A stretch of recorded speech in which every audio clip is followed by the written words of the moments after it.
നമസ്കാരം, ഞാൻ ഡോക്ടർ ആതിര. ഇന്ന് നമ്മൾ ഡിസ്കസ് ചെയ്യാൻ പോകുന്നത് കാലാതമായ മഴയൊക്കെ ഉണ്ട്, അപ്പോൾ അപകടങ്ങൾ ഉണ്ടാവാനുള്ള സാധ്യതകൾ കൂടുതലാണ്.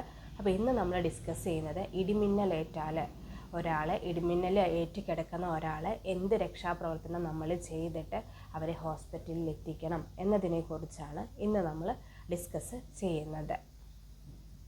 കിടക്കുന്ന ഒരാളുടെ ശരീരത്തിൽ ഒരിക്കലും വൈദ്യുതി ഉണ്ടാവില്ല, അതുകൊണ്ട് പേടിക്കേണ്ട.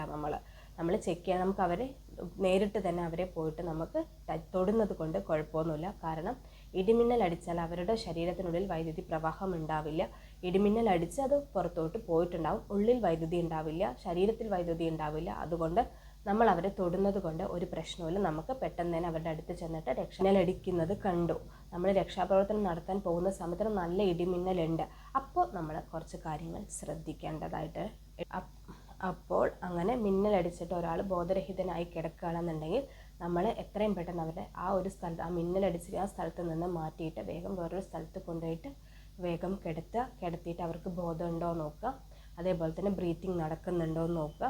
എന്നിട്ട് ഇല്ലെങ്കിൽ എത്രയും പെട്ടെന്ന് തന്നെ CPR സ്റ്റാർട്ട് ചെയ്യുക. CPR സ്റ്റാർട്ട് ചെയ്തുകൊണ്ട് തന്നെ എത്രയും പെട്ടെന്ന് അവരെ ഹോസ്പിറ്റലിൽ എത്തിക്കുകയാണ് നമ്മൾ ചെയ്യേണ്ടത്. കാരണം നമ്മൾ കറണ്ട് അടിക്കുന്നതിനെക്കാട്ടിയും ഡേഞ്ചറാണ് ഈ മിന്നലടിക്കുക എന്നുള്ളത്. മിന്നലടിച്ചാൽ പെട്ടെന്ന് ഒരുപാട് കറണ്ട് നമ്മുടെ ഉള്ളിലോട്ട് പോകും. അങ്ങനെ ഉണ്ടാകുന്ന സമയത്ത് നമുക്ക് സ്ട്രോക്ക് ഉണ്ടാവാനുള്ള സാധ്യതകൾ കൂടുതലാണ്. അപ്പോൾ അത്രയും ഒരു ശക്തിയിലാണ് ആ മിന്നലടിക്കുക. അപ്പോൾ എത്രയും പെട്ടെന്ന് തന്നെ നമ്മളവരെ CPR കൊടുത്തുകൊണ്ട് അവരെ ഹോസ്പിറ്റലിൽ എത്തിക്കുകയാണ് ചെയ്യുക. ഈ മിന്നലടിക്കുന്ന സമയത്ത് ആ കറണ്ട്, ആ ഷോക്ക് നമ്മുടെ ഉള്ളിലൂടെ പോയിട്ട് നമ്മുടെ ഹൃദയം പെട്ടെന്ന് തന്നെ നിൽക്കാനുള്ള സാധ്യതകൾ കൂടുതലാണ്. ഹൃദയം നിന്നാൽ നമുക്കറിയാം ഓക്സിജൻ ഒന്നും നമ്മുടെ തലച്ചോറിലോട്ട് പോവില്ല. നമ്മുടെ ശരീരത്തിൻ്റെ ഏറ്റവും വലിയ ഒരു ഓർഗൺ എന്ന് പറയുന്നത് തലച്ചോറാണ്. തലച്ചോറിലോട്ട് ഓക്സിജൻ പോയില്ലെങ്കിൽ ഒരു 3 മിനിറ്റിനുള്ളിൽ തന്നെ നമുക്ക് മരണം സംഭവിക്കാനുള്ള സാധ്യത കൂടുതലാണ്. അപ്പോൾ എത്രയും പെട്ടെന്ന് തന്നെ അവരെ നമ്മൾ CPR കൊടുത്തിട്ട് ഹോസ്പിറ്റലിൽ എത്തിക്കുക എന്നുള്ളതാണ് നമ്മൾ ചെയ്യാനുള്ളത്.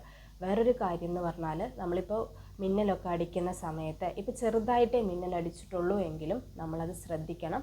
നമ്മൾ എത്രയും പെട്ടെന്ന് ഹോസ്പിറ്റലിലോട്ട് പോയിട്ട് ഒരു ഒബ്സർവേഷനിൽ കിടക്കേണ്ടതാണ്. കാരണം നമ്മൾ ഈ മിന്നൽ നമ്മുടെ ശരീരത്തിലൂടെ പാസ് ചെയ്യുന്ന സമയത്ത് നമ്മുടെ ശരീരത്തിൻ്റെ ഉള്ളിലെ ഇലക്ട്രോലൈറ്റ്സിൻ്റെയൊക്കെ ഇംബാലൻസ് ഉണ്ടാവാനുള്ള സാധ്യത കൂടുതലാണ്.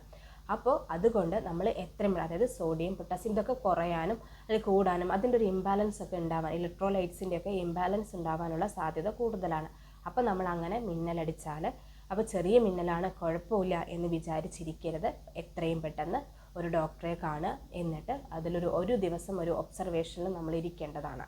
അങ്ങനെ നമ്മളത് ശ്രദ്ധിക്കണം. നിസ്സാരമായിട്ടത് ഒരിക്കലും കാണരുത്.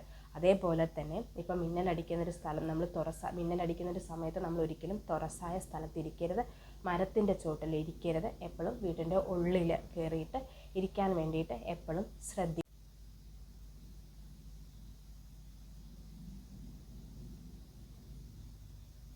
ഇനിയിപ്പോൾ മിന്നലടിച്ചിട്ട് ചിലപ്പോൾ നമ്മൾ തെറിച്ച് വീണിട്ടുണ്ടാവും. അങ്ങനെ തെറിച്ച് വീണിട്ടുള്ള ഒരു അവസ്ഥയിലാണ് ഒരാൾ കിടക്കുന്നതെങ്കിൽ അയാൾക്ക് വേറെ എന്തെങ്കിലും മുറിവുകൾ ഉണ്ടോ എന്നും കൂടെ നമ്മൾ ശ്രദ്ധിക്കണം. അപ്പോൾ അവരുടെ ശരീരത്തിൽ ആഴത്തിലുള്ള മുറിവുണ്ടാവാം, പൊള്ളലേറ്റിട്ടുണ്ടാവാം. ഇതിനുള്ള ഫസ്റ്റ് എയ്ഡ് കൂടെ ചെയ്തിട്ട് വേണം നമ്മൾ അവരെ ഹോസ്പിറ്റലിൽ എത്തിക്കാൻ. അതും കൂടെ നമ്മൾ കൺസിഡർ ചെയ്യണം. എല്ല് പൊട്ടാനുള്ള സാധ്യതയുണ്ട്. വീഴുന്ന ആഘാതത്തിൽ ഏതെങ്കിലും ഭാഗത്തിൻ്റെ എല്ല് പൊട്ടാനുള്ള സാധ്യതയൊക്കെ കൂടുതലാണ്. അപ്പോൾ അതൊക്കെ നമ്മൾ കണക്കിലെടുത്തിട്ട് വേണം അവരെ നമ്മൾ ഹോസ്പിറ്റലിൽ എത്തിക്കാൻ വേണ്ടി.